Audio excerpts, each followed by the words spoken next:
ایسے ماحول سے گزرتے دمشق میں آ پہنچے۔ دمشق میں پہنچے تو پورا سارا شہر دمشق یزید کی فتح کا حکم تھا تو جشن میں مصروف تھا، اور بہت سو کو یہ پتہ نہیں تھا کہ یہ جو قیدی بن کے آئے ہیں یہ ہیں کون، جو سر نیزوں پر سوار ہیں عوام کو نہیں پتا تھا۔ ان کو یہ بتایا گیا تھا کہ یزید کی حکومت کے خلاف کچھ باغی تھے، انہوں نے بغاوت کر دی تھی تو باغیوں کو کچل دیا گیا ہے، بغاوت ختم کر دی گئی ہے، تو باغیوں کے سر ہیں اور ان کے خاندان وہ لونڈیاں کنیزیں بنا کے لائی جا رہی ہیں۔ لوگوں کا خیال تھا کہ باغی ہیں جو مارے گئے، کسی کو خبر نہ تھی کہ باغی نہیں، ساری کائنات کے مالک ہیں، اس امت کو دین اور ایمان عطا کرنے والے ہیں اور قیامت کے دن گنہگاروں کی شفاعت کرنے والے مالک ہیں دنیا اور عقبہ کے۔ عوام کو خبر نہ تھی، بھیڑ تھی ایک بازار میں، بھیڑ تھی، قافلہ آ کے ایک بازار کے چوک میں رک گیا، پریشان حال تھی۔ چھتوں پر خواتین دمشق کی چھتوں پر بیٹھی تھی، دیکھتی تھی، تکتی تھی۔ ایک خاتون کے گھر کے قریب جب چوک میں قافلہ رکا، ساری خواتین چھتوں پر تک رہی تھی منظر، کسی کو خبر نہ تھی کہ کون ہے۔ خاتون چھت پر سے آواز دیتی ہے کہ قیدی آئی ہیں، قیدی ہیں۔ انہوں نے اپنے خادموں کو، نوکروں کو بھیجا کہ جا کے پوچھو ان قیدیوں سے کہ کسی چیز کی ضرورت ہے۔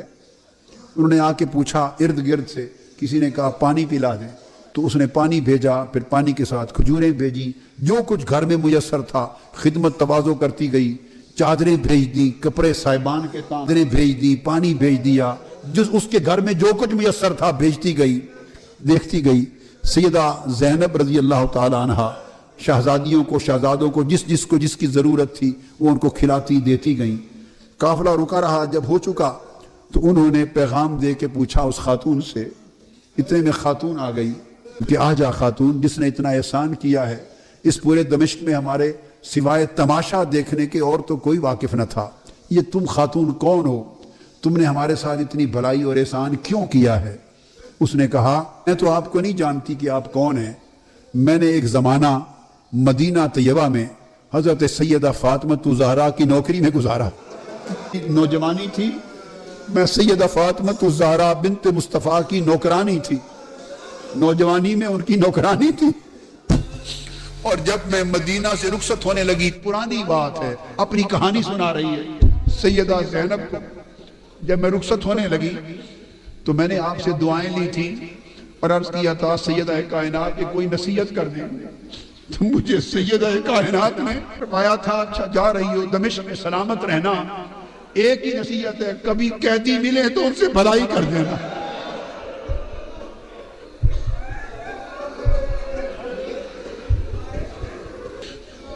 بی بی مجھے تو کوئی پہچان نہیں ہے، میں تو نہیں جانتی آپ کون ہیں، اتنا ہی سنا ہے کہ کوئی باغی تھے وہ مار دیے گئے اور قیدی ہو کے آئے ہیں، میں نے تو بھلائی اس لیے کی ہے کہ مجھے میری سیدہ نے، سیدہ کائنات فاطمہ الزہرا نے نصیحت کی تھی، ایک ہی نصیحت کی تھی، کہا تھا سلامت رہنا، زندگی میں کبھی کوئی قیدی مل جائیں تو ان سے بھلائی کر دینا۔ میں تو آج سیدہ فاطمہ الزہرا کی اس وصیت پہ عمل کر رہی ہوں۔ میں نے دیکھا ہے قیدی ہیں تو میں نے تو قیدیوں سے نیکی کر دی ہے، بھلائی کر دی۔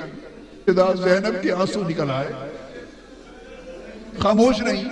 خاموش رہی۔ آپ نے جواب میں کہا اچھا بی بی تو نے قیدیوں سے بھلائی کی ہے، قیدیوں پر احسان کیا ہے، بتائیں ہم قیدی لوگ تیری بھلائی کا بدلہ کیا دے سکتے ہیں، کیا بدلہ تم کیا چاہتی ہو؟ اس نے کہا بی بی ایک دعا کر دے، دعا کر دے۔ جب میں سیدہ فاطمہ الزہرا کی نوکرانی تھی تو ان کے چھوٹے چھوٹے دو بیٹے تھے حسن اور حسین، اور ایک چھوٹی شہزادی تھی زینب، ان کو بچپن میں دیکھا تھا تھوڑی عمر میں،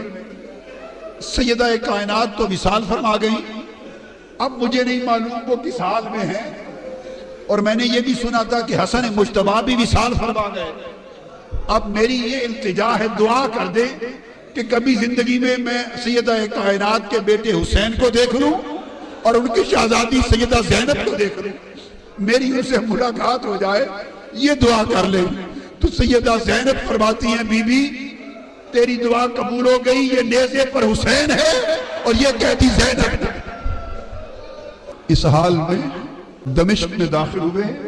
اور حضور علیہ السلام کے ایک صحابی ہیں